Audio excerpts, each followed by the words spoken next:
Welcome to the creepy chef's kitchen, where fear is always on the menu.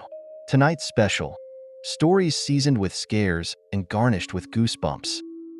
Smash subscribe and ring that bell. It's your ticket to our midnight buffet of horror. Now, let's dig in. The nightmares are served.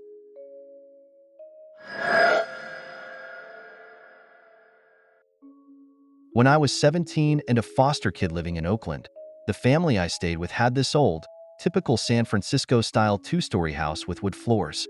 One night, I went to the bathroom that was right in front of the stairs on the first floor. As I was about to walk back upstairs, I saw the bottom of a lady's long, white gown at the top of the stairs. I thought it was the foster mom or sister and asked if they wanted me to leave the light on in the bathroom for them. No response. The gown just turned and went down the hallway. I thought it must have been my foster sister sleepwalking, because she was still little, like 10 or 11, and did that sometimes. I went upstairs and peeked in the parents' room. They were both snoring. I went back to our room, where my sister was dead asleep in her bed, wearing a Raiders t-shirt. I was freaked out and quickly closed our door to the hallway as I suddenly realized that there was no sound of footsteps walking on the wood floor. I hopped in bed and hid under my blanket for the rest of the night.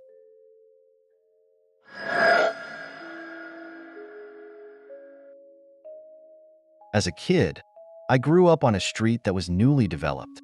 There was a vacant lot across the road that led down a hill to a river.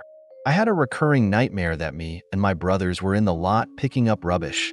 I'd get to the riverbank, look in the water, and a red demon, traditional devil-looking character, would drag me into the water to drown. I'd wake up terrified. This happened a lot when I was a kid, but as I got older, the dreams stopped, and I didn't really mention it to anyone. Fast forward many years later, and my 5-year-old daughter wakes up crying from a bad dream.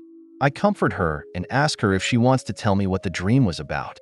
She tells me, I was in a field picking flowers, and I got too close to the river, and a red devil dragged me in. I didn't know what to say. It sounded just like my dream from when I was a kid. She has had the same dream a few times since as well.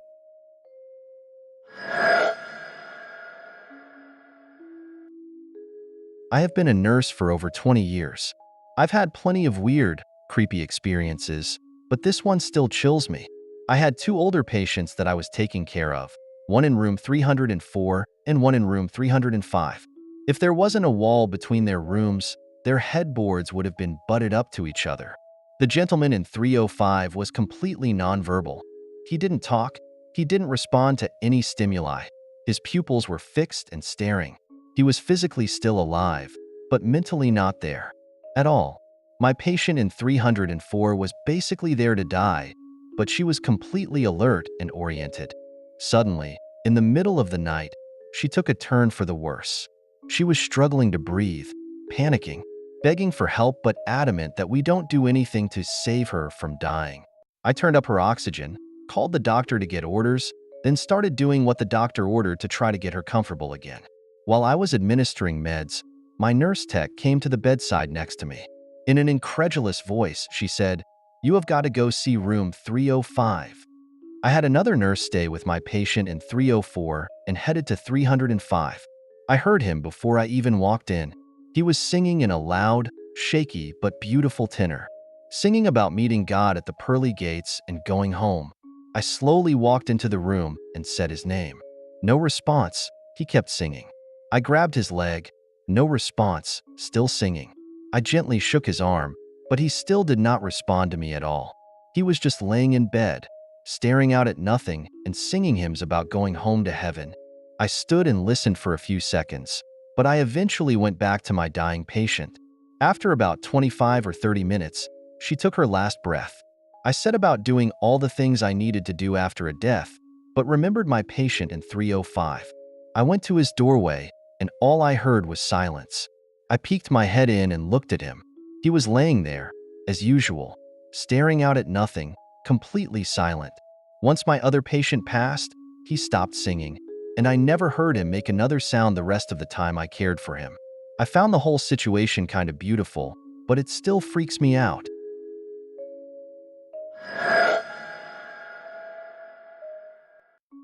I was coming home from work one night in college, and I remembered it was Valentine's Day. I was tired after work, so I got home and went right to sleep. I woke up in the middle of the night to my roommate knocking on my bedroom door, telling me that someone was trying to open our back door. I woke up and let her into my room, and we peeked outside together from my bedroom window, where we could see police lined up with their lights on in the front of the house. We called 911 to see if the dispatcher would tell us what was going on. She let me know that a man had attacked a woman with a machete. He was running from the cops through backyards, and he was probably in ours now. We then saw a bunch of cops with their guns drawn, and a K-9 officer walked down our driveway, kicked down our fence, and released the dog, catching this man and arresting him in our backyard. The creepiest part happened the next morning. We went to look at the damage to the fence and saw a bloody handprint on our white back door. I'll never forget that.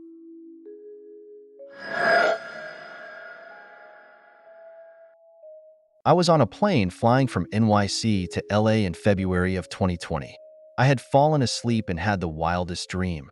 I was on the same exact plane with the same exact people, but this time the Grim Reaper, in black cloaks, with a scythe and all creepiness, was slowly walking down the aisle. It stopped at me and asked in the most terrifying, otherworldly voice, "Do you want to die?" To which I responded, "No." So, it kept on moving down the aisle. I woke up when the plane landed, chalking up my dream to a weekend of partying with friends in NYC with little to no sleep. But as soon as we got to the gate, we were told to stay in our seats with no further instruction. A few minutes later, they informed us that someone on the plane had been feeling sick and had traveled from China to NYC and now NYC to LA, and as a precaution with this new virus happening around the world, the CDC was coming on board, etc. We were finally released, and when I got off the plane, I saw a young girl and her mother both looking not well, basically in plastic bubbles surrounded by members of the CDC and airport staff. Scary.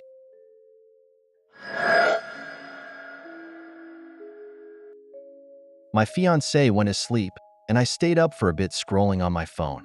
I don't know what time I eventually went to bed. At some point in the night, I woke up on my side, facing the living room. I felt like I was being watched. I opened my eyes, and there was a shadow person tucked into the protrusions separating the rooms. I felt like they were staring at me. I've had paranormal experiences before, so I wasn't immediately terrified. They were about 5 feet 7 inches with shoulder-length curly or poofy hair. Think a silhouette of Sirius Black. I acknowledged them and told them they could stay if they were respectful and minded their own, and that we would be out of their space in the morning. I rolled over, hugged my fiancé, and went back to sleep without incident. We checked out of the hotel, got breakfast, and hit the road the next morning. It was pitch black as we were driving through mountains when my fiancé said, "Oh, I forgot to tell you about this dream I had last night." He proceeded to tell me that he was dreaming that he opened his eyes and there was a figure standing over him, nose to nose, almost inspecting him. The dream then shifted, and he was now watching himself and the figure from a third person's perspective. He said that the shadow figure was mirroring him. When he moved to get around it, it mimicked him and blocked him so he couldn't get to me and he couldn't get away. My heart was pounding when I asked him what it looked like. He said it was hard to tell because there weren't identifiable features. They were a shadow, but they did have distinct poofy hair that reached its shoulders. I was shocked. I told him that I had never planned to tell him what I had seen because I knew he got uncomfortable when I did that kind of thing, and I thought it had left us alone. But I then told him how I had seen the same figure in the corner of our room. We were both shocked, and needless to say, we did not go back to that hotel on our wedding planning trips to Nashville.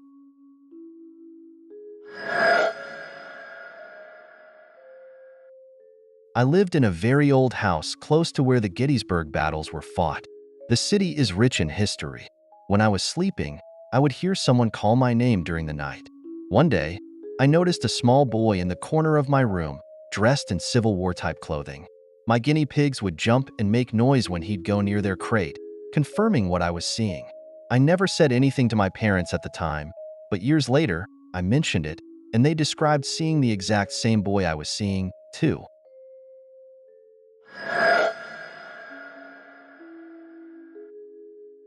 In college, I had a friend who claimed to be a ghost magnet.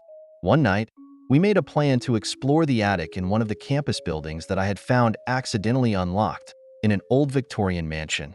To get to the attic, You had to go up 2 flights of servants' stairs, then up another smaller set of stairs to get to a landing with a doorway on either side of it. When we got there and looked up at the landing, I saw a shadow figure standing right above us, leaning over the railing and looking down. We both looked at each other and without a word bolted back down to the main floor. Once we caught our breath, I distinctly remember my friend saying, "I don't think that man was alive."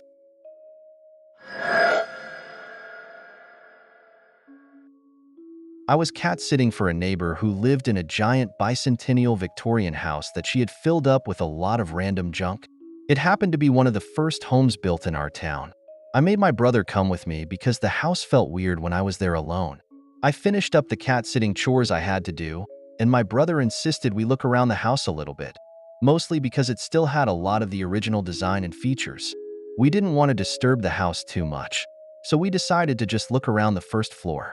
Well, we ended up at the bottom of the servants' staircase, and as we were chatting, we both saw a shadow go up the wall and around the corner at the top of the stairs.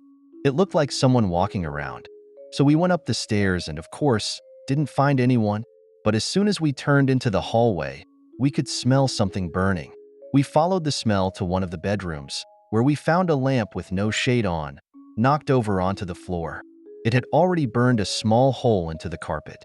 We shut the lamp off and unplugged it. We figured that the owner had forgotten to turn the lamp off, and one of the cats had knocked it over.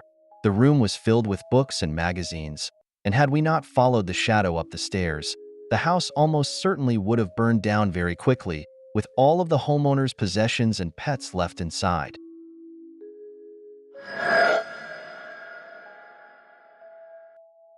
I had an experience that I cannot explain. I got up to use the bathroom one night, then returned to the bedroom, where my husband was still asleep. This bedroom had sheer curtains, and there was a street light outside, so there was always some light in there. This night, though, I walked back into complete darkness. I'd only taken about 3 steps into the room when I slammed into what felt like a half wall. My upper abdomen hit the top of the wall hard. Reacting, I put my arms out in front of myself and felt only air. I was very confused, and then fear set in.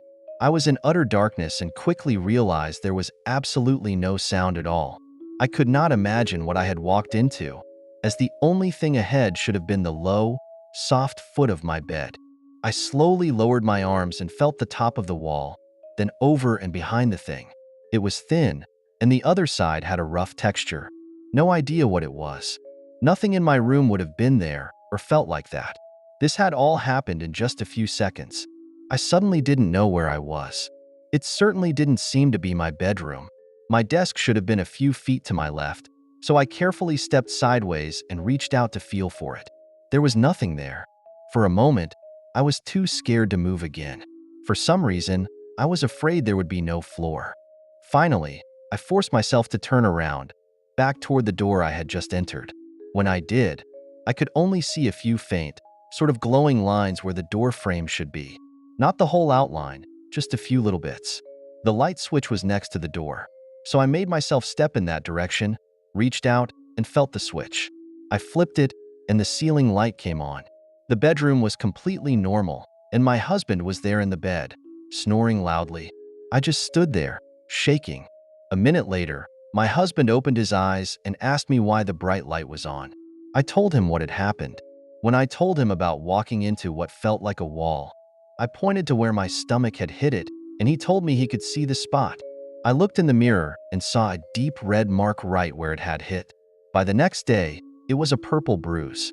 It's hard to explain the depth of terror I felt at that moment when I really had no idea where I was and was afraid to move, not knowing what would happen. That was about 10 years ago, and it was so disturbing that I still sleep with the light on. Thanks for watching. Like and subscribe for future creepy content.